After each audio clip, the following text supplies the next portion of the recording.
What's up, America? Welcome to the second episode of 5 Stupid Questions with America's sweetheart, Eric Ryan. I am America's sweetheart, Eric Ryan. This episode pisses me off. Let me tell you why. In this episode, the Colombian mushroom god Cesar Marin and I talk about his death row meal, the thing he would eat right before he's murdered by the state, if he could eat anything. And he talks a lot about Colombian food. I had no idea how much I wanted Colombian food until he told me about Colombian food. Look at this thing. What's happening here? I didn't know, but now I do know, and now I want it, and there's no Colombian restaurants, which makes me very sad. Anyway, it's something. It's a learning experience. Oh, also, I kept in the part in the beginning where he kisses my ass for being a curious fella, which I thought was nice. Anyway, please enjoy and have yourself a Snickers. Yummy yum yums. Cut. All right, let's move on to the next question. Those are great answers. All right, so this is the next one. And I love this answer too because I learned a little something. All right, so the next question. If there's something that I really admire about you, is how much time you put into research, which means that you're a really curious person. Like you're always wanting to learn. You're always wanting to learn. You're always wanting more. You're always interested. And wait, how did that happen? And wait a minute. And little details. Oh, wait, hold on a second. The dude of the band died, but then his daughter took over. That's super cool. That's really cool. Thank you, man. Well, I heard or read somewhere somebody said to be interesting, you have to be interested. And I find that to be true, so. Very true. Very true. Well, on that note, let's start. All right, so this is the question. You're on death row. What's your last meal? You got 2 appetizers, 2 mains, 2 drinks, and a dessert. So, well, early on, you went very wholesome, which is nice. You like water with lemon. You just want to be hydrated as you pass on. Refreshing. So refreshing. It's just, yeah. Listen. Water's so refreshing. There you go, buddy. Water's so refreshing. Lemons are so refreshing. The vitamin C. I've always been a lemon fan. I've always been a citrusy fan. So for me, give me water and lemons. I'm good to go. It's very wholesome. And you move right on along the wholesome train with milk. Oh, that's a very dramatic picture of milk. Yeah, it is like, whoa. That's probably not even Who milk. pours milk like this? Yeah, this is irresponsible, by the way, for the mess that you're fucking making. That's probably not even milk. It's probably like some glue. That's Elmer's glue. I know Elmer's glue when I see it. It's watered down Elmer's glue. That's exactly what that is. Yeah. Are you a whole milk guy? No, I'm a 2% milk guy. Okay. And just there's something about I have probably the biggest sweet tooth in the world. Like I'll eat dessert before anything. I don't care about steak. I don't care about lobster. I don't care about give me dessert, and you have a friend for life. There's something about dessert and a glass of milk that it's like if one of the last things I want to have, I'm on death row, that satisfaction of just that cold milk with something sweet. Coming now. I got to tell you, milk goes along with desserts so well. I mean, the Oreo is the natural thing. Oreos and milk is so goddamn good. Yeah. Here's the other thing, too. I think the pendulum is swinging backwards on something that has annoyed me for years. The first one is like this political correctness thing. You can't say anything. I think that's starting to swing back. The other thing is Big Nut has ruined the dairy industry. Like the idea that almond milk and oat milk and like almond milk takes so much goddamn water to produce.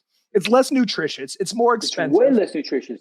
All those nut milks, even oat milk, which it's a little bit creamier. You know what I mean? I don't mind. But then when you realize what it does and how bad it is, it's like it's terrible. You're just taking it from the tea to the cow. Right? It's bees and shit. And then so there's that. We agree. And then the other thing that people push back on dairy is they go, well, no other animal drinks another animal's milk. No other animal wipes their ass or flies airplanes or plays miniature golf or sends dick pics. Like there's that's the line in the sand we're gonna draw. That's the thing. We go, that's too much. No other animal drinks another animal's milk. I've seen tigers sucking on cats' teeties. Oh, there you go. There you go. Your argument's out the door. Exactly. No other animal brushes their teeth. Does that mean we should stop that too? It's such a dumb argument. Yeah. I'm all in on dairy products. I think they're goddamn tremendous. Like full-fat dairy. Oh, and ice cream. Protein. It's got protein too. Ice cream. Oh, ice cream. Stop. Full dairy. All right, good. I'm glad. Thank goodness for being, lactose tolerant.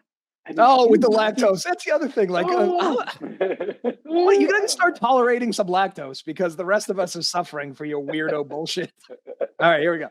This is what, okay, God damn it. This is one of those things. Thank you for the compliment on curiosity. But sometimes it makes me mad because where's this been all my life? I don't even know what I'm looking like. Half these things I looked it up, but wow. Why isn't this a thing that I've had? You haven't been to a Colombian restaurant. You got to go to a Colombian restaurant. This is the staple dish at any Colombian restaurant. It's called the bandeja paisa. What it is the back when they were the farmers or the coffee cultivators would have these long days, right? They pretty much only eat one meal.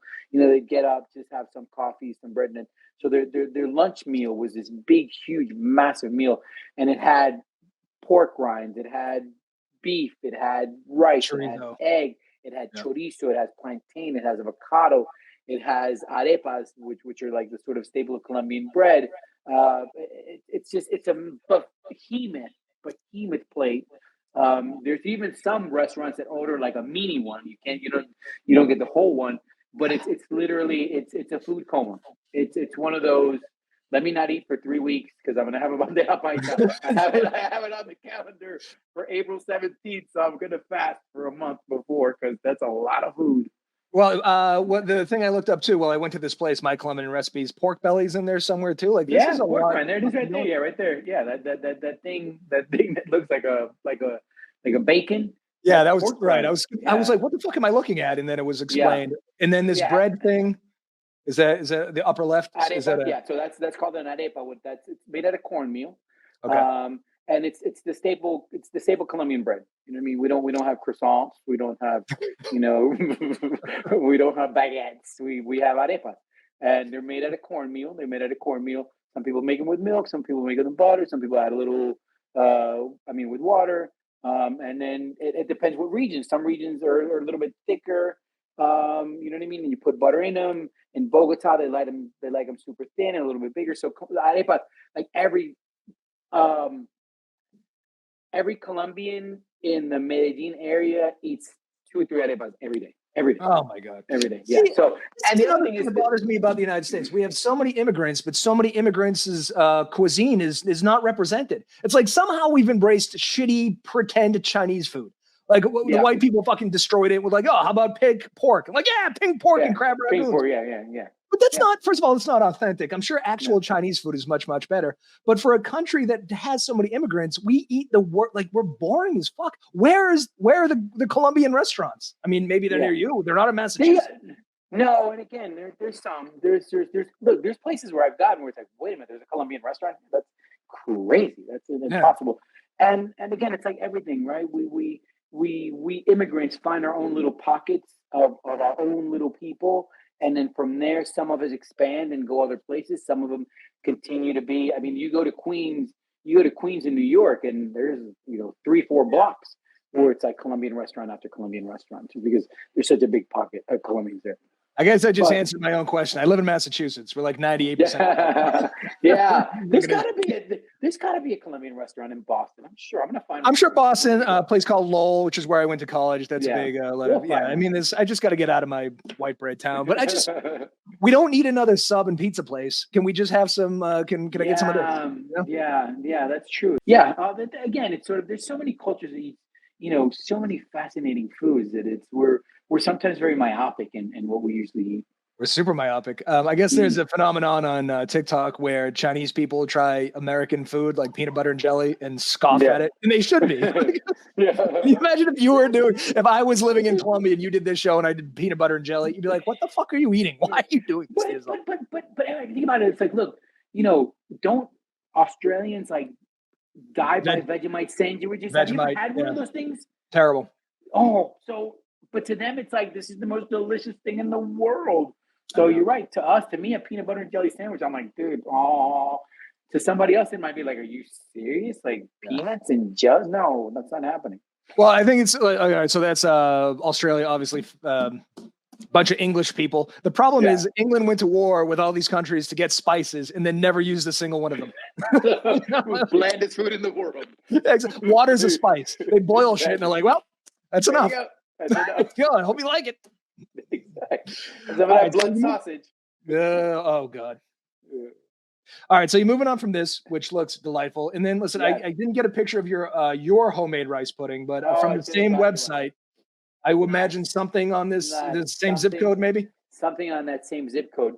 We used to go to this restaurant in Miami that had this rice pudding that was just amazing. It was just delicious. There was something creamy, and it was just the perfectness. There was something delicious about it. And those people then started a restaurant with a very well-known personality in Miami. And they created a restaurant together, and then they split ways, and the personality then went and wrote a cookbook with all of their recipes. Nice. And I was like, oh, that's nice, but I do get to get the recipe for their rice pudding. And now it's become, I actually won over my mother-in-law with that rice pudding. Whoa, That tells you how bombastic that is. It was that was the opener to getting my mother-in-law to like me. You know, she's a wonderful she was a wonderful person, but it was the rice pudding. She'll admit it for sure. Yeah, she'll definitely admit it for sure. So yeah, the rice pudding. Can you send me that recipe? I've never made rice pudding in my life, but I've recently come around to bread pudding. First of all, the name bread pudding sounds awful, but it tastes like fucking French toast. Bread pudding is amazing. Hold on a second. I'm going to send you a bread pudding recipe with guava. Guava melt. The little pieces of guava melt inside the bread pudding. Oh my goodness. I'm going to send you both those recipes. Both the recipes are on your way. For sure. I love drugs, bread pudding, rice pudding. This is just like I love this. I'm just here to serve. You're serving very well. So can you give me a high level of what goes in this rice pudding? Yes. Valencia rice, small rice. That's cooked with pieces of cinnamon and lemon rind. Okay. You let that boil until all the water absorbs at a very low temperature. Then you add whole milk, condensed milk, and evaporated milk. Oh shit! The trifecta, the holy trinity of milk. The holy trinity of milk. All of that, and you continuously, stir until it thickens, until it evaporates and thickens, and then that's it. Then you add a little, cinnamon on there, and you're good to go. How could that be bad? That sounds unbelievable. All right, I'm gonna do it. It's so delicious. I'll send you the recipe though. Please do. And I love that you go from this to a Snickers. Homemade Snickers. Let me just say, remember, hold on a second. I'm on death row on this island where I'm never gonna have anything else. There's nothing more satisfying than the Snickers. You've seen the commercials. You can be an asshole, and someone hands you a Snicker, and you're like, "Oh wait, hold on, life is good. This is the best day of my life." I'm not just saying this because you're the guest. It's my favorite candy bar. How can you argue with the Snickers? It's so goddamn good. Like everything else is missing something. A Milky Way, a Three Musketeers. This has everything. Yes. You know that, and it's funny because you can eat it so much. You can eat it frozen, right? Sometimes I'll eat just the nougat bottom part, and then have the caramel with the chocolate and the nuts. You're a maniac. It's versatile. It's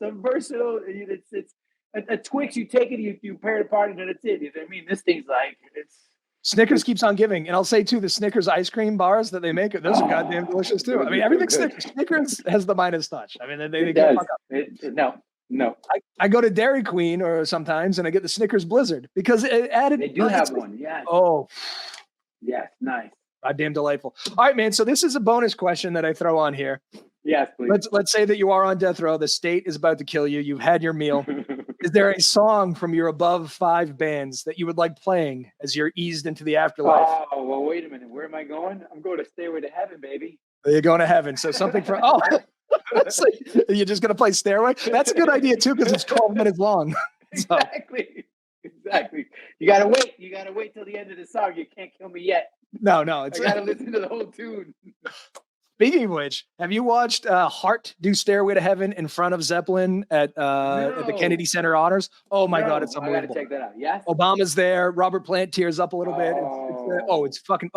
John Bonham Jr. plays the drums. It's great. Oh, on the to-do list. Yep, it's on YouTube. You send me the rice pudding recipe. I'll send you the link. Perfect. For sure. To Heaven. Good exchange. Perfect.